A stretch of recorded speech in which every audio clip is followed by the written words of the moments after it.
you will see yourself there. Whether you are the betrayer, whether you are what he calls the comprador bourgeoisie, whether you are the proletariat, whether you are the oppressive state operative, you will see there. My last two questions, I will combine it. Number one, what is that one book that stand out of the many books Ngugi Wa Thiongo has authored and you like my viewers or our viewers to read, and your parting shots? For me, it remains A Grain of Wheat. A Grain of Wheat, one writer said in the 70s, and which I think still holds the truth. One reviewer, I think he was called Patrick Connor O'Brien, he said, A Grain of Wheat is Ngugi's finest work so far, then and now, as a work of literature. In terms of the substance and the subject covered, in terms of the storyline, in terms of the stylistic devices, in fact, A Grain of Wheat is a composite of a succession of flashbacks, of reflectors, of points of view, of a cross-chronological juxtaposition of character and event. It's a beautiful piece of work which everyone should just read, even if just for the sheer beauty of the management. And already that early, he demonstrates some of the literary devices that he is going to employ a lot more in future works like Devil on the Cross, which is very rich with African methods of narrative, art, and performance. That the fundamental difference is that while the later works like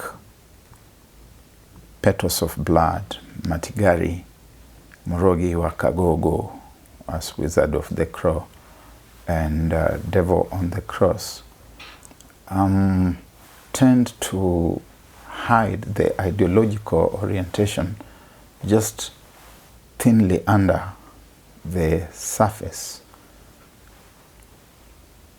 A Grain of Wheat is better managed in that regard.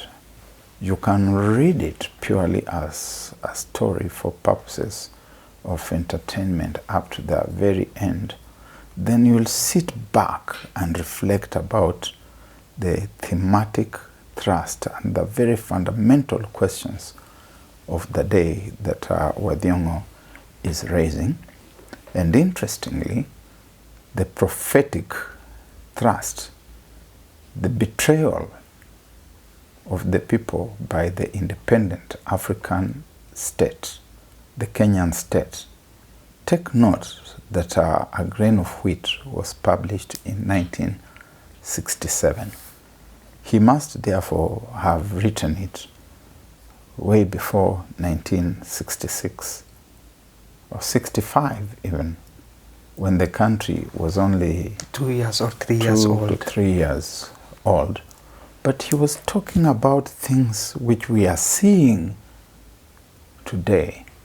The politicians cheating us, their sharp appetite for land and stolen property and things of that kind, and which of course he develops more trenchantly in Petals of Blood and in Devil on the Cross. So if you ask me which one people must read as a piece of art, I would say read A Grain of Wheat.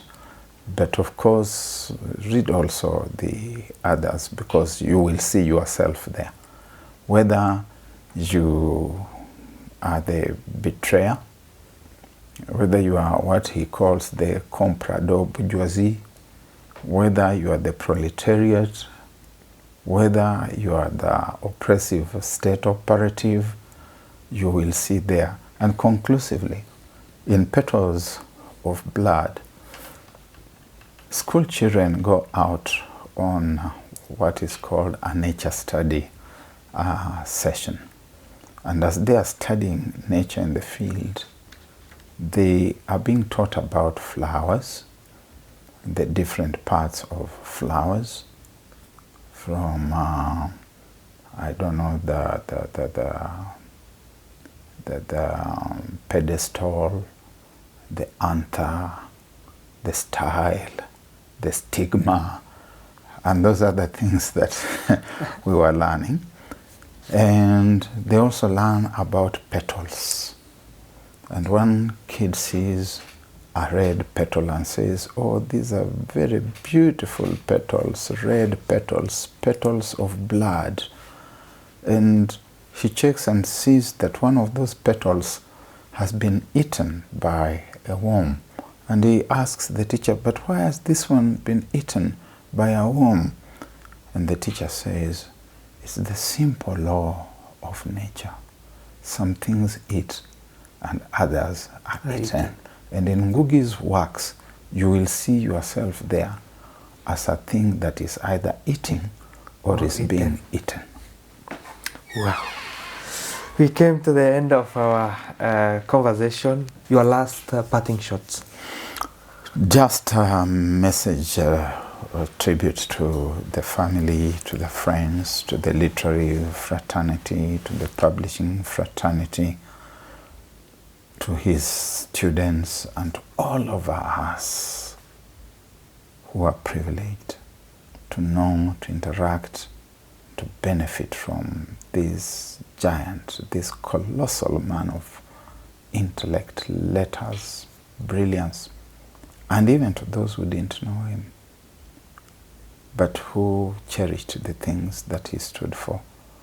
I say poleni sana, and may Wa Thiongo's soul rest in peace. In peace. It was a privilege to know you, Professor, to have known you and to have interacted with you.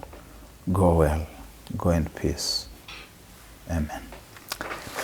Viewers, with that we came to the end of our conversation in which we were discussing the life, legacy and literary contribution of Professor Ngugi Wa Thiongo. I was your host Suleiman Bukhari. Till we meet again, bye bye for now.